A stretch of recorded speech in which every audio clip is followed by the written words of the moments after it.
For 10,000 cycles, the Galactic Empire reigned supreme. Worlds bent the knee, species fell in line, and the stars themselves obeyed the commands of the High Lords of Volix. Their fleets blotted out skies. Their diplomacy was written in laser fire. But then they touched Earth.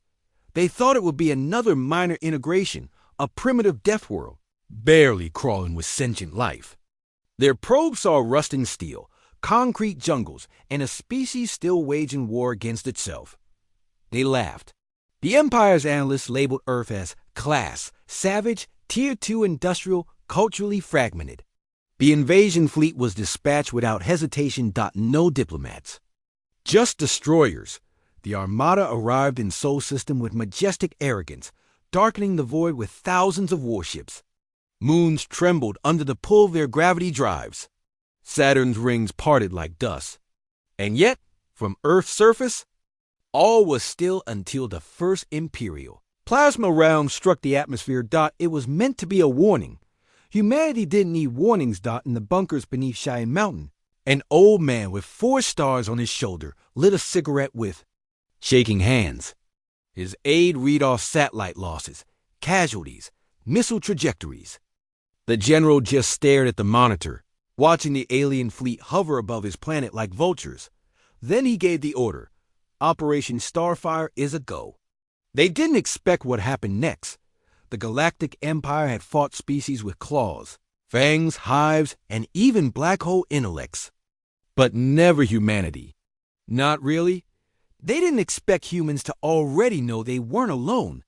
They didn't expect classified deep space weapons, built-in paranoia and Cold War fury. They didn't expect AI sleeper drones hiding in the Oort, Cloud, or Mars colonies armed with tungsten rod launchers disguised as mining equipment. And they certainly didn't expect the dying sun in the Orion, armed to suddenly go nova. It wasn't natural. Humanity had lit a star on fire. It was a test, a message.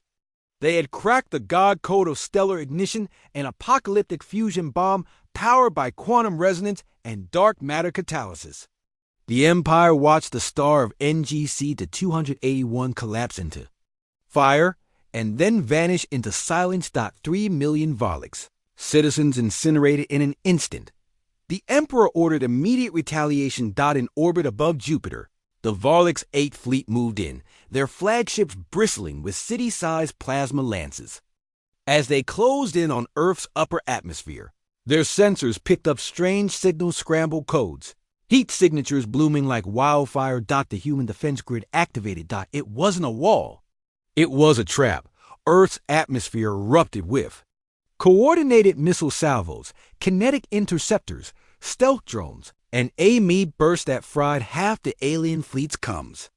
Orbital railguns hidden inside decommissioned satellites fired slugs at relativistic speeds, punching holes clean through Imperial dreadnoughts.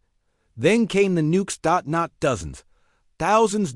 And not the clumsy bombs of the 20th century, but fusion-stacked, neutron-bleeding warheads capable of scarring moons. Explosions lit the sky, bathed night into false dawn.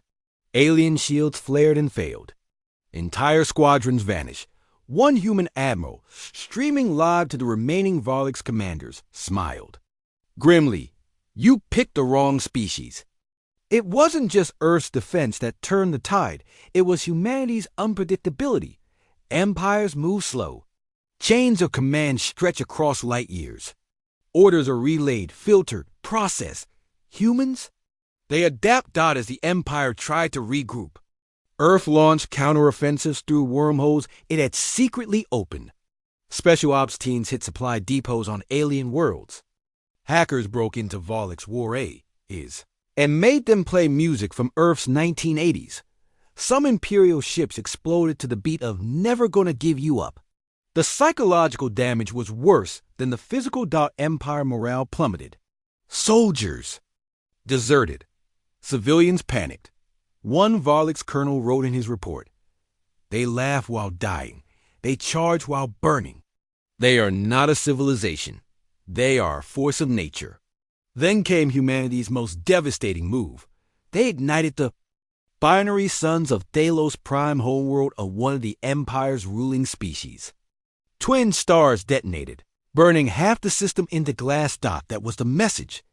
If humanity could not live free under the stars, then no one would. The Empire sued for peace, not because they were losing numbers, but because they were losing the will to fight. Human diplomats didn't ask for reparations. They didn't ask for territory. They asked for silence. Leave us alone, the Earth envoy said, voice transmitted to 1,000 Imperial worlds. You thought us weak. You assumed us broken. But we are forged in fire. And we've just learned how to light the stars. Centuries later, cadets in the new Galactic Union still study that war. They call it the Great Reckoning. And when they reach the final chapter, they read the words etched into the ruins of the Empire's capital world words. Scorched into stone by human plasma, here lies arrogance. Here begins fear.